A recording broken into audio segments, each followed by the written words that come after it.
Муса бин Гимран Әнәс бин Мәликтің һүҙҙәренән риуаят итте. Пәйғәмбәребеҙ саллаллаһу алейхи вассалам әйтте, тине ул. Йәннәттә Рәҗәб исемле йылға бар. Һыуы уның һөттән дә аҡ, балдан да татлы.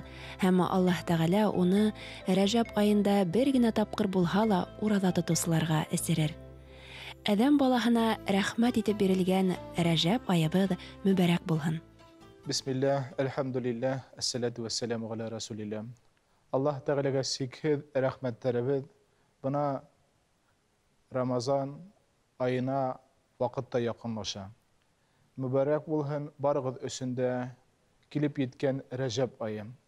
Рәҗәб айы Пәйғәмбәр ғәләйһиссәләм уны шәһруллаһ, Аллаһу Тәғәләнең айы, Аллаһу Тәғәләнең һеҙгә бүләге тип ҡалдырған нәсихәттәре менән бәрәбәр.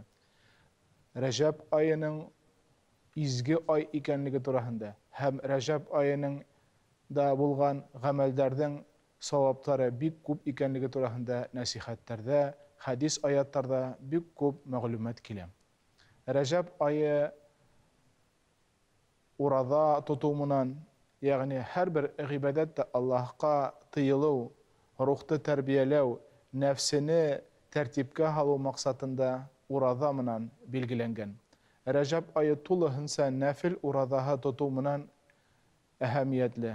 Уның һәр бер көнө ураҙа тотоуҙа айырым бер фазиләттәр менән Аллаһ Тәғәлә бүләктәр әҙерләп ҡуйған. Рәҗәб айына килеп еткән ваҡытта изге ғәмәлдәрҙең дәрәжәһе күпкә артыҡ була. Рәҗәб айының беренсе кесаҙнаһы беҙгә Пәйғәмбәр ғәләйһиссәләмдең атаһы Абдуллаһ менән әсәһе Әминәнең никахлашҡан кисе, беренсе кесаҙнаһы. Кесаҙнанан йомаға килә Рәғайып кисәһе менән беҙгә билгеле. Был кисәләрҙә уяу тороу, доғаларҙа булыу, ғаилә эргәһендә булыу, я булмаһа мәсеттәрҙә лә йыйылыу. Уға ҡарата айырым нәфил намаҙҙары уҡыу, кемдең ниндәй хәжәте бар, үҙенең һорау, хәжәт, ниәттәрен Аллаһ Тәғәләгә еткереү менән бик тә мүбәрәк кистәр. Был айҙарҙы Аллаһ Тәғәлә беҙгә бүләк итеп биргән. Әҙәм балаһы хаталаныусы, ул онотоусы, ул яңылышыусы. Шуның өсөн дә был айҙарҙа кеше Рамаҙан айына әҙерлек алып бара.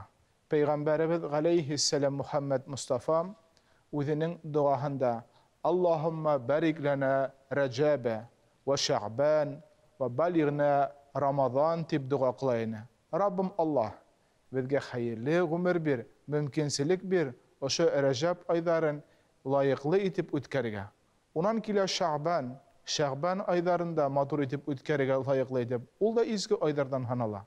Һәм инде Рамаҙан айына етеп, хәйерле ғүмерҙәр биреп, беҙгә ураҙалар тотоп үткәргә насип ит тип һорай торған ине. Кешенең маҡсаты юғары, эштәре уның иннә әғмәлу бин ниәт, иң беренсе ниәт уйҙарынан башлана. Шуның өсөн дә беҙ үҙебеҙгә юғары маҡсаттар ҡуйырға, изге уйҙар менән Рамаҙан айына әҙерлекте башлайбыҙ да инде. Рәҗәб айында яҡшы сифатлы емештәрҙе яҡшы тупраҡҡа сәсеү була.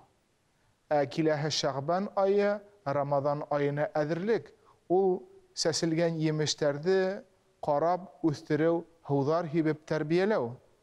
Алла бирһә ғүмер булһа, Рамаҙан айына килеп еткәндә сабырлыҡ менән уның емештәренә өлгәшеү, емештәрен йыйыу ваҡыты ла килеп етер, Алла бирһә.